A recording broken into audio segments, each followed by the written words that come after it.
News की team इस समय उत्तर प्रदेश के एक ऐसे शख्सियत के साथ मौजूद है। हम आपको दर्शन करा रहे हैं एक ऐसे विद्वान व्यक्ति का जो उत्तर प्रदेश उसके बाहर की भी सीमाओं पर अपने प्रभुत्व को फैला चुका है। एक ऐसे शख्सियत से हम आपको मिलाने जा रहे हैं जो 1985 में पहला चुनाव लड़ते हैं। लोग एकजुट होते हैं, चुनाव जीतते हैं, लेकिन उस चुनाव को जीतने के बाद लोग उनके पास आते हैं, निवेदन करते हैं कि एक भारी तादाद के लोगों से मिलना, पूरी विधानसभा में मिलना कहीं ना कहीं कठिन हो रहा है। तो ऐसे में वो 170 लोगों से चंदा करके एक साइकिल खरीदते हैं। उस समय का राजनीतिक दौर था वो, और एक दौर आज है। खैर, वो ऐसे व्यक्ति हैं जो हमारे बगल में इस समय शुमार हैं, जिन्होंने 4000 से ज़्यादा लेख लिखे देश के सर्वाधिक पढ़े जाने वाले अखबार पर, और 24 से अधिक पुस्तक को भी उन्होंने लिखा। पत्रकार भी हैं, कवि भी हैं। हम मौजूद हैं इस समय विधानसभा अध्यक्ष हृदय नारायण जी के पास। सर, बहुत बहुत स्वागत है आपका। हम पूरी अपनी जो चर्चा है वो आज जो भारत में एक कोरोना नाम का एक जहर आ गया है, जो कहीं ना कहीं आम जनमानस को परेशान कर रहा है, हम उसको लेकर के आज आपके पास आए हैं। और हम आपसे निवेदन करेंगे कि जीएमडी न्यूज़ को इस समय आप जनता जो देख रही है उसको बताएं कि किस तरीके से इस आपातकाल में हमको संभल के रहना है। पहला प्रश्न जो हम आपसे करना चाहते हैं कि भारत में जो कोरोना का प्रवेश है वो उसको आप किस रूप में देख रहे हैं? काफ़ी लंबे समय से आर्थिक दृष्टि से विचार करने पर 1991 के साल से दुनिया बहुत छोटी हो गई है। आर्थिक गतिविधियां अंतर्राष्ट्रीय हो गई हैं। दुनिया के सभी देशों के बीच परस्पर व्यापार बढ़ा है, लोगों का आवागमन बढ़ा है। इसलिए जब चीन से चलकर यह महामारी दुनिया के अन्य देशों में पहुंची तो उसमें भारत भी उसका निशाना बना। हमारे इस देश के माननीय प्रधानमंत्री आदरणीय नरेंद्र मोदी जी ने समय पर पहल की और उन्होंने पहले एक दिन के जनता कर्फ्यू की घोषणा की। सारा देश उनके आह्वान पर एक हो गया। सब लोगों ने इस कार्रवाई का स्वागत किया, सबने अनुपालन किया, सब अनुशासन में आए। उसके बाद स्थिति का अध्ययन और आकलन करने के बाद फिर नए सिरे से लॉकडाउन किया गया और अब हम लोग दोबारा लॉकडाउन की स्थिति में हैं। इस महामारी के बारे में जितना समाचार माध्यमों के जरिए हम लोगों तक पहुंचा है, हम समझते हैं कि उतना किसी भी घटना के बारे में, दुनिया की किसी बीमारी के बारे में, इतिहास और भूगोल के बारे में उतनी चर्चा नहीं हुई। देश का सारा प्रिंट मीडिया, देश का सारा इलेक्ट्रॉनिक मीडिया, सारे चैनल सब केवल कोरोना पर ही चर्चा करते हैं 24 घंटे। एक प्रश्न हम आपसे ये भी करेंगे, जैसे युद्ध काल का समय आपने अपने जीवन में देखा, इमरजेंसी का समय आपने अपने जीवन में देखा, प्लेग भी भारत में आया, कोरोना भी आ गया है। ऐसे में क्या आप भारत को वैसे ही एकजुट देख रहे हैं जैसे उस समय आपने देखा? आपातकाल राजनीतिक निर्णय था। तत्कालीन माननीय प्रधानमंत्री श्रीमती इंदिरा गांधी ने आपातकाल की घोषणा की थी। इलाहाबाद के माननीय उच्च न्यायालय ने उनके चुनाव को अवैध घोषित कर दिया था। कांग्रेस के भीतर अंतर्कलह बढ़ी, उनसे इस्तीफे की मांग होने लगी और इस तरह उन्होंने आपातकाल की घोषणा की। तो आपातकाल सरकार की तरफ से डाली गई आपदा था। देश में आपातकाल जैसी कोई स्थिति नहीं थी। इसलिए लोग अपनी स्वतंत्रता को छीने जाने को लेकर दुखी थे, नाराज थे। और एक ऐसा संविधान संशोधन उस समय हुआ जिसमें न्यायपालिका के भी पंख कुतर दिए गए और संविधान के मौलिक अधिकार छीन लिए गए थे। वो एक भिन्न स्थिति थी। इस मामले में जो शत्रु है वो अदृश्य है, दिखाई नहीं पड़ता, जिसको पकड़ लेता है उसमें भी प्रारंभिक लक्षण बहुत देर में प्रकट होते हैं, और इसलिए सारी दुनिया की सरकारें इसको लेकर परेशान हैं। हाथ मिलाने में भी पकड़ लेता है ये है बीमारी। भारतीय संस्कृति और परंपरा में परस्पर शारीरिक दृष्टि से मिलजुल कर बैठने की परंपरा नहीं रही। हमारे यहाँ नमस्कार, हमारा ही अपना दाहिना हाथ, हमारा अपना बायां हाथ दोनों मिल गए और नमस्कार हो गया। तो हमारी ऊर्जा, हमारी बीमारी, हमारा ताप, हमारे शरीर का, दोनों हाथों का ताप एक जगह मिल गया, प्रणाम हो गया। इसकी आवश्यकता दुनिया को अब महसूस हुई। इसी तरह हमारे यहाँ अनुशासित जीवन, हमारे यहाँ सब लोगों के प्रति आदर लेकिन दूर से आदर, यह परिपाटी हमारे यहाँ पहले से ही रही है। प्रणाम भी बहुत दूर से रहा है। तो माननीय प्रधानमंत्री जी ने इसकी भी चर्चा की अपनी घोषणा में। कठिनाई आई ही, स्वाभाविक ही, इसलिए कि दुनिया के अन्य देशों की तुलना में चीन के बाद भारत की आबादी सर्वाधिक है। हम 133 करोड़ के देश हैं जनसंख्या के, और जनसंख्या अनेक क्षेत्रों में बहुत घनी भी है। जितने भी बड़े महानगर हैं वहाँ जनसंख्या का घनत्व तो बहुत ज़्यादा है, गांव में भी जनसंख्या का घनत्व तो है।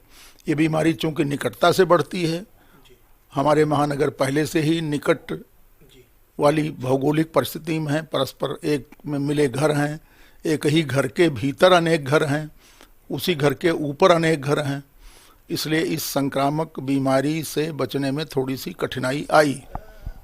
कहीं ना कहीं ये देखा जा रहा है, संकट काल की घड़ी भारत में जरूर है, लेकिन विपक्ष कहीं ना कहीं इस पे जो है तंज कस रहा है। इसको लेकर भी क्या कहेंगे? हम मानते हैं कि हमारे देश में संसदीय जनतंत्र है, डेमोक्रेसी है, और संसदीय जनतंत्र में सबको अपनी बात कहने का पूरा अधिकार है। विपक्ष को चाहिए था कि इस संकट काल में वैश्विक महामारी की चुनौती से जूझते देश के सामने अपने सुझाव रखता। माननीय प्रधानमंत्री जी ने विपक्ष से भी वार्ता की है। माननीय प्रधानमंत्री जी ने सभी राज्यों के मुख्यमंत्रियों से भी वार्ता की है। माननीय प्रधानमंत्री जी द्वारा सभी मुख्यमंत्रियों से वार्ता करते समय सत्ता पक्ष और विपक्ष के मुख्यमंत्रियों में कोई भेद नहीं किया गया।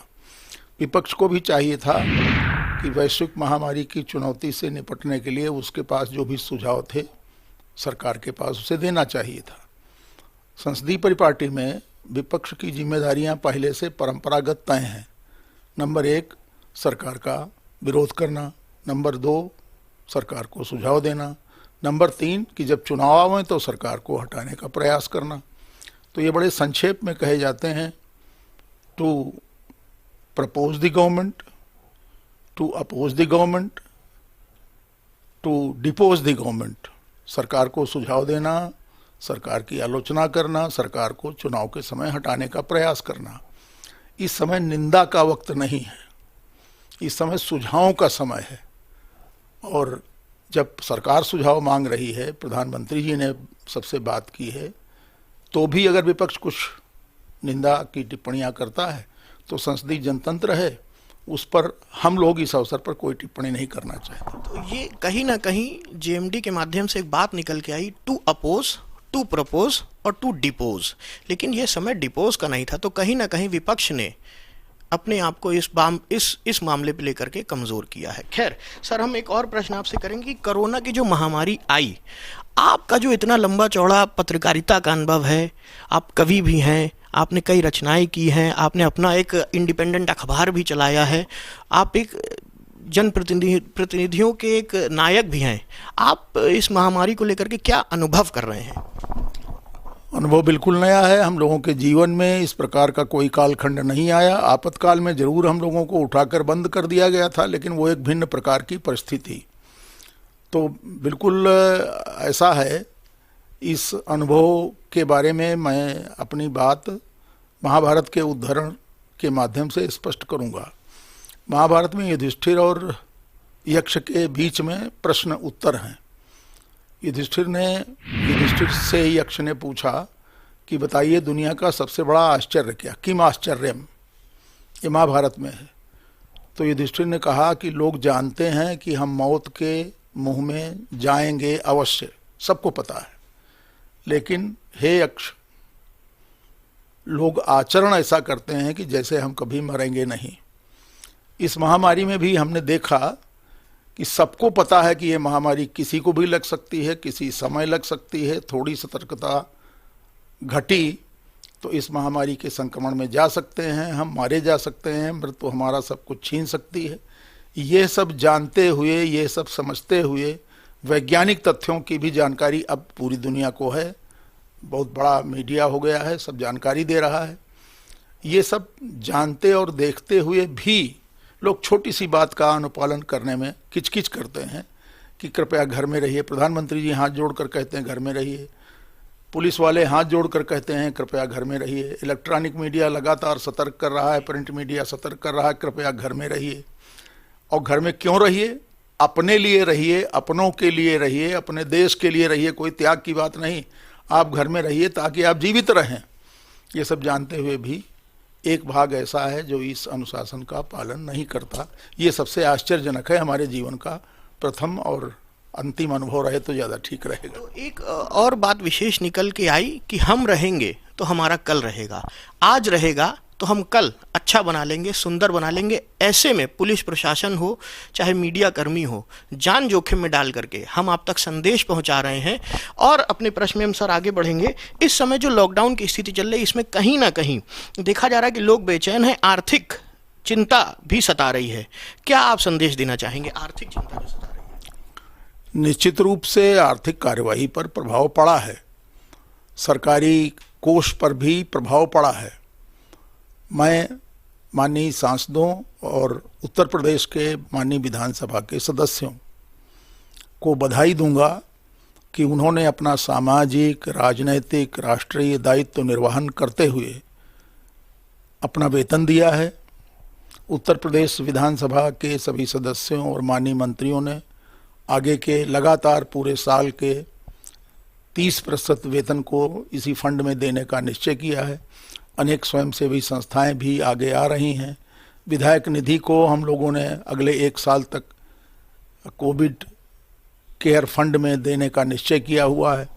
तो हम लोग अपने दायित्व का निर्वहन कर रहे हैं। इलेक्ट्रॉनिक मीडिया और प्रिंट मीडिया ने लोगों के जगाने का, लोगों के जागरण का काम लगातार किया है, लगातार कर रहे हैं। वह अपनी जान हथेली पर रखकर बाहर घूमते हैं। उन्हें पता है कि कहीं भी थोड़ी सी गलती हुई तो हम गिरफ्त में आ जाएंगे बीमारी के। सारे पत्रकार, और मैं तो ये कहूँगा कि विधायक से लेकर जो नीचे की इकाइयाँ जनतंत्र की हैं, ग्राम प्रधान है, आप कोई भी ग्राम प्रधान ऐसा नहीं पाएंगे जो अपने गांव में घूम घूम कर भोजन की और गेहूं की, आटा दाल की चिंता न कर रहा हो। ऐसे ही ब्लॉक प्रमुख सारे, जहाँ कहीं भी छोटे छोटे स्तर के जनप्रतिनिधि हैं, टाउन एरिया का सभासद, वो अपने को कष्ट में डालकर घूम रहा, बंद नहीं है किसी जगह पर। तो इससे सबक लेना चाहिए सबको। और ये महामारी ऐसी है कि थोड़ा दूरी बनाए तो इसका कोई प्रकोप इससे बचा जा सकता है। एक प्रश्न मेरे मन में आया कि आपको साहित्य का बड़ा ज्ञान है।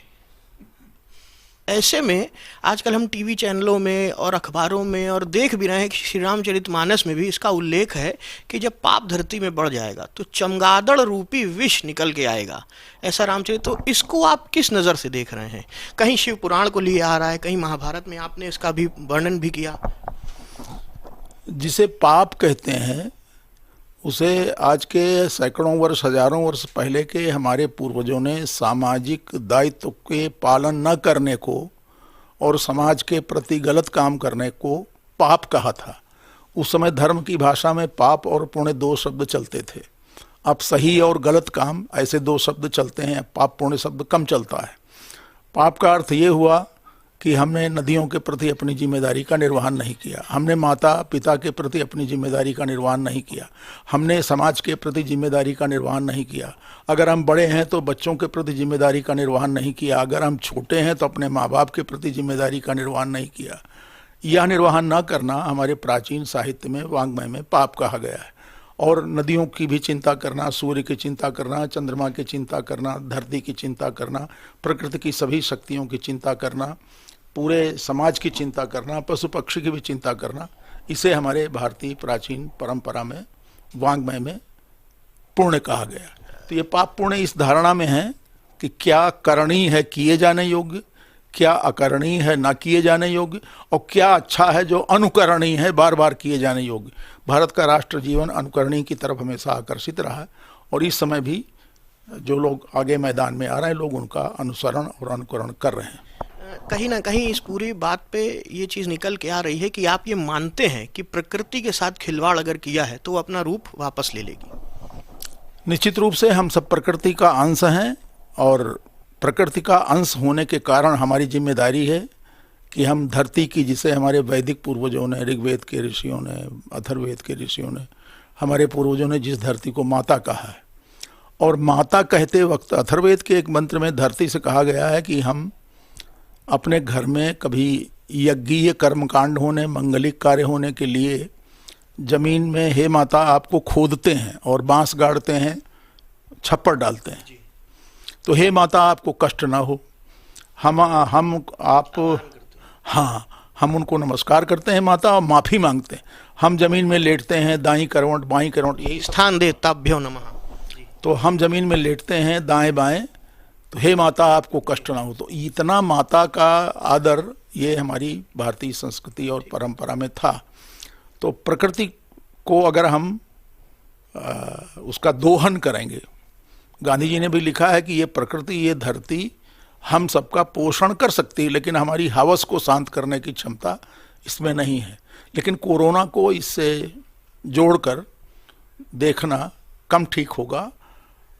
प्राकृतिक पर्यावरण का नाश तो हुआ है, ये बड़ा स्पष्ट है, और जब से ये लॉकडाउन हुआ है तब से नदियों का पानी स्वच्छ हो गया, ये साफ दिखाई पड़ रहा है। हवाएं प्रदूषण रहित हो गई हैं, ये हो रहा है। तो एक तरफ ये भी शुभ ही हो रहा है कि प्रकृति का पर्यावरण ठीक हो रहा है। ग्लोबल वार्मिंग पर भी वैज्ञानिक देर सवेर बताएंगे कि इसका ठीक ठाक लाभ हो रहा। लेकिन जो ताज़ा चुनौती है, उस चुनौती से निपटने के जो उपाय मूल हैं, एक नई तरह की संस्कृति, नई तरह की जीवन शैली, नई तरह का शीलाचार, आचार विचार विकसित करना होगा कि जहां हमारे सारे प्रेम, हमारी प्रेम अभिव्यक्ति, आदर, श्रद्धा, प्रीति, रीति 1-1.5 मीटर की दूरी से होनी चाहिए। ये बदलाव अगर जीवन में हमेशा के लिए आ जाएगा तो और बीमारियों से आगे हम बचेंगे। एक प्रश्न ये भी निकल के आता है कि जो महामारी है उसमें एक वर्ग ऐसा भी है जो हमारे आपके ही बीच का है, चाहे वो सरकारी ऑफिस का अमला हो, चाहे वो प्राइवेट हो, निजी हो, जो 4th क्लास या 4th क्लास से भी नीचे का हो, उसको कैसे राहत दी जा रही। कहीं ना कहीं राशन तो वितरण हो रहा है, जल पानी सभी चीज़ को लेकर के कच्चा खाद्य पदार्थ भी दिया जा रहा है, लेकिन क्या कुछ और भी इसके किया जा सकता था? सुझाव आप। सरकारी स्तर पर तमाम घोषणाएं हुई हैं, और जिनके किसी भी तरह के राशन कार्ड थे या हैं, बहुत लोगों के राशन कार्ड अंत्योदय के बने हैं, बहुत लोगों के दूसरी तरह के बने हैं, अनेक लोग ऐसे हैं जिनके राशन कार्ड नहीं बने हैं। परसों माननीय योगी जी की सरकार ने एक शासनादेश जारी किया है। उस शासनादेश में खंड विकास अधिकारी को, बीडीओ को अधिकृत किया गया है कि वो जांच कराकर जिनके पास राशन कार्ड ना हो उनको राशन कार्ड तत्काल जारी करे। ये परसों ही हुआ है, और कल रात तक सभी जिलाधिकारियों के पास ये शासनादेश पहुंच गया है। तो सबकी चिंता की जा रही, लेकिन चूंकि ये महामारी है, प्रकोप है, दैवीय आपदा है, तो इसमें किसी तरह इससे निकलकर सारी सुविधाएं प्राप्त हो जाएंगी ऐसा नहीं है, लेकिन सरकार इसमें पूरी तरह युद्ध स्तर पर जुटी हुई है। माननीय मोदी जी की सरकार, माननीय योगी जी की सरकार, लगातार बैठकें हो रही हैं, लगातार निर्णय लिए जा रहे हैं। जहाँ जहाँ जो आवश्यक होता है तदनुसार कानून बदला जा रहा है। चिकित्सकों के साथ, पैरामेडिकल स्टाफ के साथ ज्यादती की घटनाएं आई, माननीय प्रधानमंत्री जी ने निर्णय लिया, और कल एक नया ऑर्डिनेंस भारत सरकार की तरफ से जारी हुआ है, जिसमें अब उसकी सज़ा की अवधि बढ़ा दी गई है, जुर्माने की राशि बहुत बड़ी कर दी गई है। तो जहाँ कहीं आवश्यक होता है वहाँ पर सरकार तत्पर और युद्ध स्तर पर सक्रिय दिखाई पड़ रही है। ये तो मजदूरों की बात आपने कही, और जो वंचित, शोषित हैं, एक मजदूर का वर्ग एक और भी है जो प्रवासी है, जो मध्य प्रदेश छत्तीसगढ़ का कहीं से उत्तर प्रदेश में आया हुआ है। तो ऐसे में उत्तर प्रदेश में लगातार बढ़ती संख्या कोरोना की, कहीं घट रही कहीं बढ़ रही, कहीं जिले एकदम शून्य पर हैं, उनके लिए क्या वो भी इसी पे आ रहे हैं आधारित? उत्तर प्रदेश में अन्य राज्यों के भी कर्म हैं गरीब मजदूर, और उत्तर प्रदेश के अन्य राज्यों में भी हैं। हमारे यहाँ बाहर के हैं, हमारे यहाँ के भी लोग बाहर हैं। माननीय योगी जी की सरकार ने जो बाहर हैं उनको लाने का प्रयास किया है, और मैं ऐसा मानकर चलता हूं कि भारत के सभी राज्यों के मुख्यमंत्री अपने राज्य के गरीबों की चिंता तो कर ही रहे हैं, अन्य राज्यों के प्रवासी मजदूरों की भी चिंता कर रहे हैं, उन्हें करनी चाहिए। ये देखने का समय नहीं है कि कौन किस राज्य का रहने वाला है, कौन लंबा है, कौन छोटा है, कौन हिंदू है, कौन मुसलमान है। ऐसा विचार करने का समय नहीं, विचार करने का समय है कि हमको अपने भारत के नागरिकों की रक्षा करनी है, वह मजदूर हों तो, मजदूर ना हो तो। चूंकि हम इस समय उत्तर प्रदेश की बात कर रहे हैं, मुस्लिम शब्द आया आज के पशोपेश में। जैसे आप मेरठ, उत्तर प्रदेश का एक महत्वपूर्ण अंग है, मेरठ में जो किसान है गन्ना उगाता है, अत्यधिक हिंदू किसान है, मुस्लिम उसको ट्रैक्टर पे लाद के ले जाता है, हिंदू भी लाद के ले जाता है और बेचता है मंडी में, उसके परिवार का पेट पलता है। कहीं ना कहीं भारत गंगा जमुनी की एक तहजीब है। कोविड-19 आज है, कल धीरे धीरे घटते क्रम में इसको समाप्त कर दिया जाएगा, प्रवाह कर दिया जाएगा। ऐसे में हमारी एकता के लिए आप क्या संदेश देंगे? भारत में हिंदू मुस्लिम एकता की कोई समस्या नहीं है। तबलीगी जमात के कारण ये विषय उठा। भारत की सरकार अथवा राज्यों की सरकारें और उत्तर प्रदेश की माननीय योगी जी की सरकार लोगों को हर प्रकार की सुविधा उपलब्ध कराने की दृष्टि से न पंथ का विचार करती है, न जाति का विचार करती है, न मुसलमान का करती है, न ईसाई का करती है। ऐसा विचार नहीं होता। तबलीगी जमात के लोगों से भी सरकार ने लगातार पहले आग्रह किया और अभी भी आग्रह किया जा रहा है कि बहुत संभव है कि आप सब साथ साथ बैठे हैं, साथ साथ बैठने के कारण कोरोना का संक्रमण आपको हो गया हो, आप बाहर आइए, जांच कराइए, स्वास्थ्य लाभ कीजिए। तो इसका लगातार अनुपालन कराने के लिए सरकार प्रार्थना कर रही है, और कुछ लोग ऐसे हैं जो इस प्रार्थना को नजरअंदाज कर रहे हैं। भारत के शेष मुसलमान उनको छोड़कर जो इस प्रार्थना को नहीं सुन रहे हैं, उनके सामने कोई समस्या नहीं, और वे भी जो अनुपालन नहीं कर रहे हैं उनसे भी तो सरकार हाथ जोड़कर यही कर रही, भैया आओ जांच कराओ। कोरोना का असर सबसे ज्यादा आप किस पे मान रहे हैं? आगे चल के भविष्य में इसको किस पे देखा जाएगा कि नुकसान हुआ? दो बातें हैं। आपका प्रश्न है कितना नुकसान हुआ, मैं इसमें भी जोड़ूंगा कि इसका लाभ क्या हुआ। पहली चुनौती आई है विश्व मानवता के सामने, और विश्व मानवता ने बहुत समझदारी के साथ इससे निपटने के प्रयास जारी कर रखे हैं।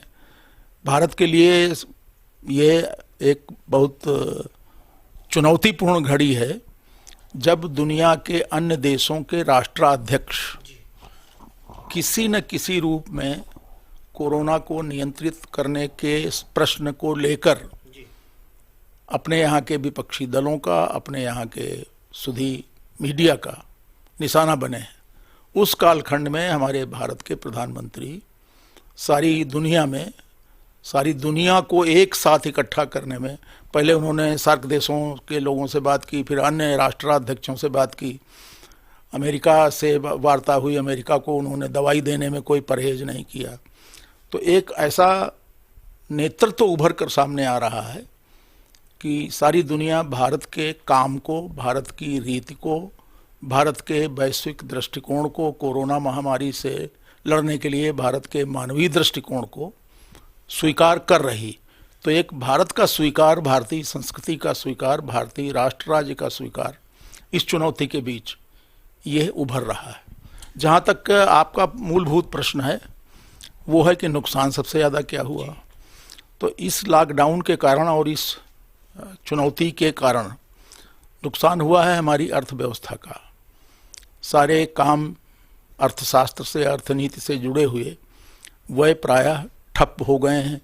रोजी रोजगार की समस्या सामने आएगी, औद्योगिक उत्पादन घटेगा, ये सब आएगा। लेकिन ये सब प्रधानमंत्री के कुशल नेतृत्व में हम ये आशा करते हैं कि अर्थव्यवस्था, जिसे जो सपना अर्थव्यवस्था का प्रधानमंत्री जी ने देश के सामने रखा था, इस महामारी के अवसान के बाद इसका अवसान होगा ही, आपने भी स्वीकार किया, तो इस अर्थव्यवस्था को ठीक कर लिया जाएगा। जैसे कहा जाता है कि जीवन के साथ भी और जीवन के बाद भी कोई पत्रांक संख्या तो आएगी नहीं कि सरकार ने पत्रांक संख्या इतने से इतने तक ये जारी किया है कि कोरोना संक्रमण से अब हम बाहर हैं। इस कैसे घटेगा ये? सारी दुनिया परेशान है, दुनिया के वैज्ञानिक भी परेशान है कि इसकी कोई दवा नहीं, और दवा इतनी आसान है कि बिना पैसे के है कि आप थोड़ा दूर रहिए तो दवा है।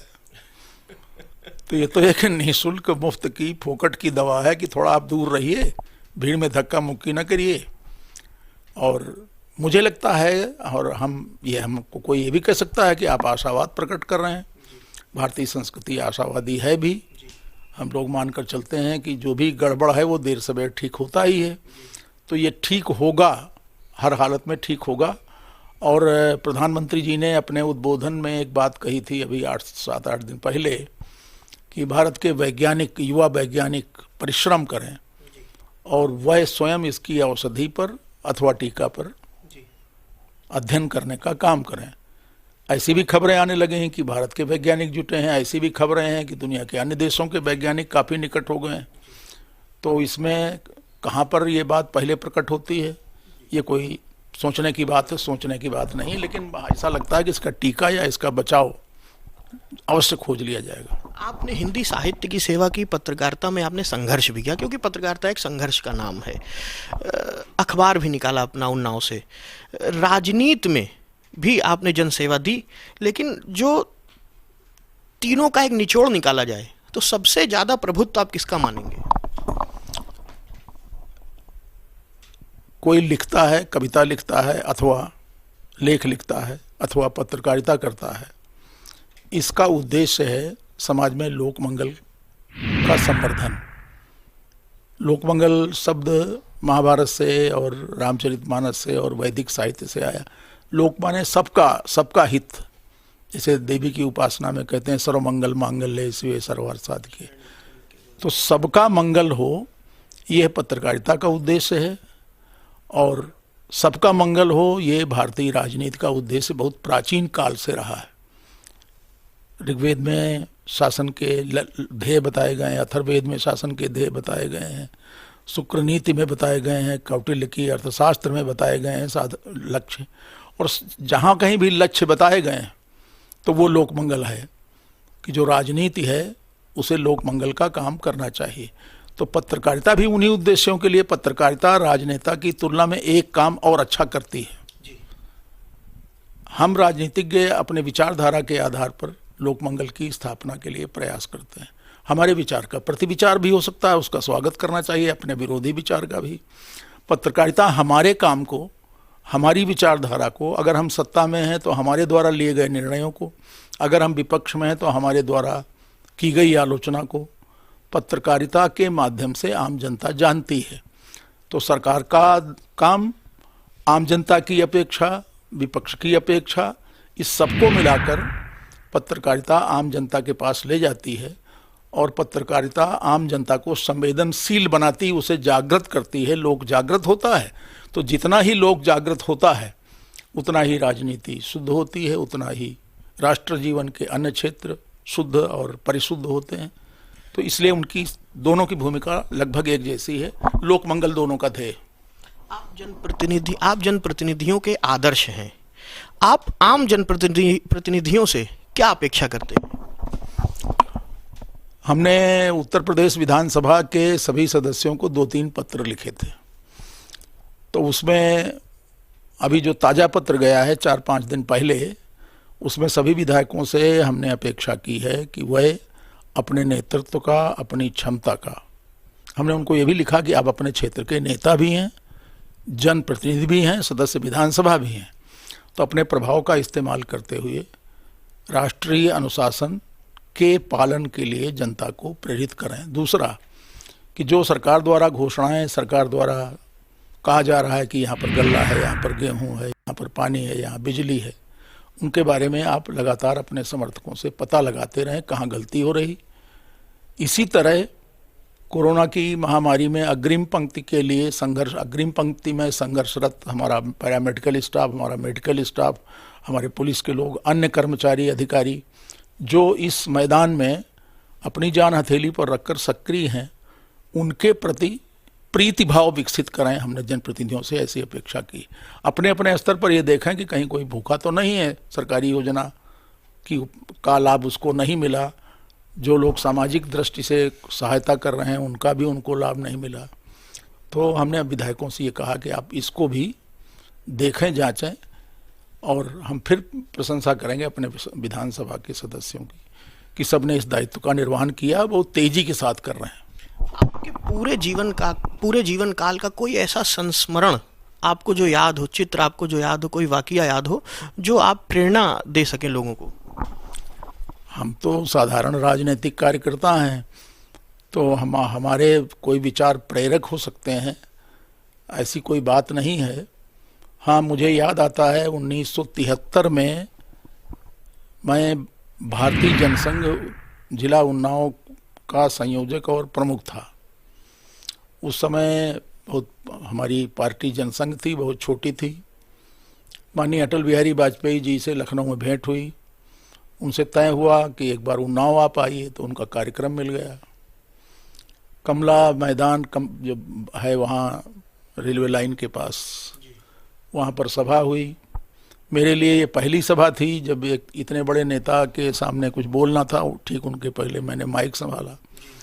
मैंने 4-5 वाक्य ही बोले होंगे, तो उन्होंने बैठे ही बैठे कहा कि दीक्षित जी, ये विद्वानों की सभा नहीं है, पब्लिक की सभा है, आप सरल बोलिए। तो मैं काफ़ी डर गया। तो उन्होंने कहा बोलिए, तो फिर मैं डर गया। फिर मैंने कहा मैं अटल जी का स्वागत करता हूँ। फिर मैं बैठ गया। बाद में जहाँ चाय थी डीएसएन कॉलेज रोड पर श्री रामशंकर त्रिपाठी जी के घर पर, तो वहाँ अटल जी ने हमसे कहा बोले क्यों नहीं? तो हमने कहा जब आपने डांट दिया तो मैं चुप हो गया। तो उन्होंने हमको समझाया कि जन अभियान में, जनता की सेवा में, लोक की सेवा में आपको अपनी बात बहुत दूर तक ले जानी है। तो अगर भाषा जरा सा भी क्लिष्ट हुई, भाषा जरा सा भी जटिल हुई, तो आम जनता आपकी बात समझ नहीं पाती। तो अब तो हमारी भाषा जो लिखते हम हैं छोटे वाक्यों में, उसकी प्रशंसा सब लोग करते हैं। तो उनके माध्यम से ही भाषा की सरलता का अवसर प्राप्त हुआ।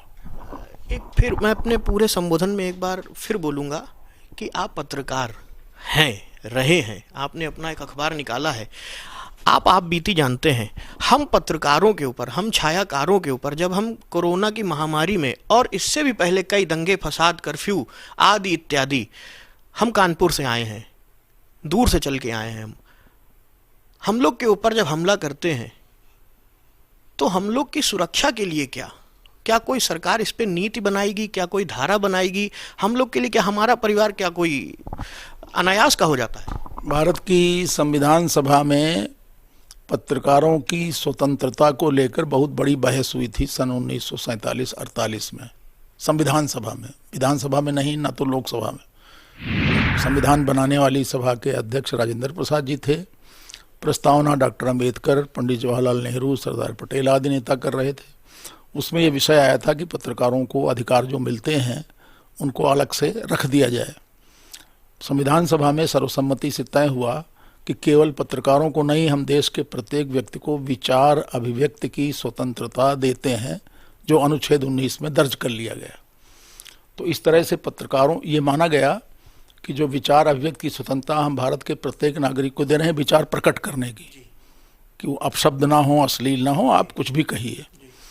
तो ये जो नागरिकों को दे रहे हैं, इस अनुच्छेद का, इस सुविधा का लाभ माननीय पत्रकारों द्वारा उठाया जाएगा। इस तरह से उनको समाज से भिन्न अलग वर्ग नहीं माना गया। काम करते हुए, तमाम चुनौतियों को देखते हुए आप ये पाते हैं कि प्रत्येक सरकारें, अगर पत्रकार पर कहीं कोई हमला होता है तो चाहे छोटी सी घटना हो गई, किसी भी मोहल्ले में किसी ने एक को थप्पड़ मारा, दूसरे को थप्पड़ मारा, ऐसी घटनाएं हुआ करती। पुलिस उन्हें समझा बुझाकर शांत कर देती है या नोटिस ही नहीं लेती है पहले से कि भाई छोटी लड़ाई। लेकिन किसी पत्रकार के साथ कोई छोटी सी भी घटना हो जाती सरकार संज्ञान लेती। सभी सरकारें, मैं ये नहीं कहूँगा कि उनकी अखिलेश जी की या मुलायम सिंह जी की सरकारें नहीं ध्यान देती थी, या मैं ये कहूँ कि हमारी सरकार ध्यान देती। हाँ, हम ये जरूर कहेंगे कि योगी जी की सरकार संवेदनशील है, इस मामले में सुरक्षा के लिए सतर्क है, और अगर ऐसी कोई घटना आती है तो सरकार कार्रवाई ठीक से करती है। सर, अभी हाल ही में जैसे देखा गया अध्यक्ष जी कि अर्नब गोस्वामी वाला जो मामला हुआ उस पर भी हम पत्रकारों पे रोष है।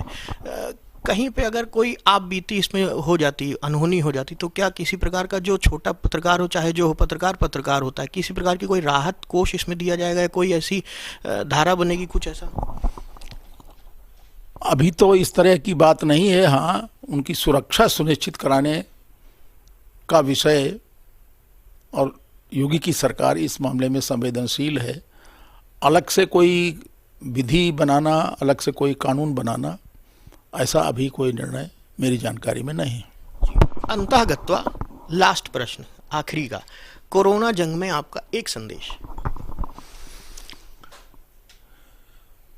देश के, उत्तर प्रदेश के सभी सम्मानीय नागरिकों से, अपने विधायकों से, अपने माननीय सांसदों से, सभी प्रधानों से, सभी क्षेत्र पंचायत सदस्यों से, टाउन एरिया और नगर पालिका के सदस्यों से, पत्रकारों से, भारत के प्रत्येक जन से, उत्तर प्रदेश के जनगणमन से हमारा विनम्र अनुरोध है कि वह अपनी चिंता करें, अपने लिए घर में रहें, अपनों के लिए घर में रहें, और माननीय प्रधानमंत्री जी द्वारा घोषित, मुख्यमंत्री जी द्वारा घोषित और इन सारी योजनाओं का, दिशा निर्देशों का पालन कराने में अग्रणी भूमिका निभाएं।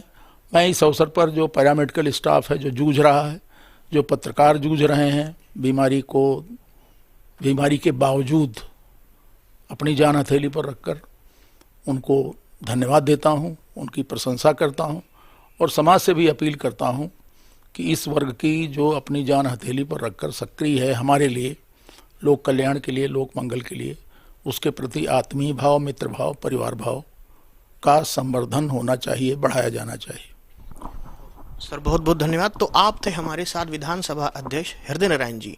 आपने पूरे विषय में देखा किस तरीके से हर प्रश्न का बहुत सहज तरीके से उत्तर दिया, हिंदू मुस्लिम की एकता पे भी बोले, और इस मुश्किल घड़ी में किस तरीके से हमें बचना है, किस तरीके से फ्री ऑफ कॉस्ट, बगैर किसी मूल पैसा खर्च किए सोशल डिस्टेंसिंग का हमें पालन करना है, हाथों को स्वच्छ रखना है, पत्रकारों का शासन प्रशासन के साथ आप जो हम पत्रकार लोग अपनी सेवाएं दे रहे हैं उसका सम्मान करना है। इस विषय में हम यहीं चलते हैं, उसके बाद फिर नए अवसर पर किसी और के साथ बैठेंगे। तब तक के लिए प्रणाम। कैमरा पर्सन हनी जायसवाल के साथ मैं राहुल मिश्रा, GMD न्यूज़, लखनऊ।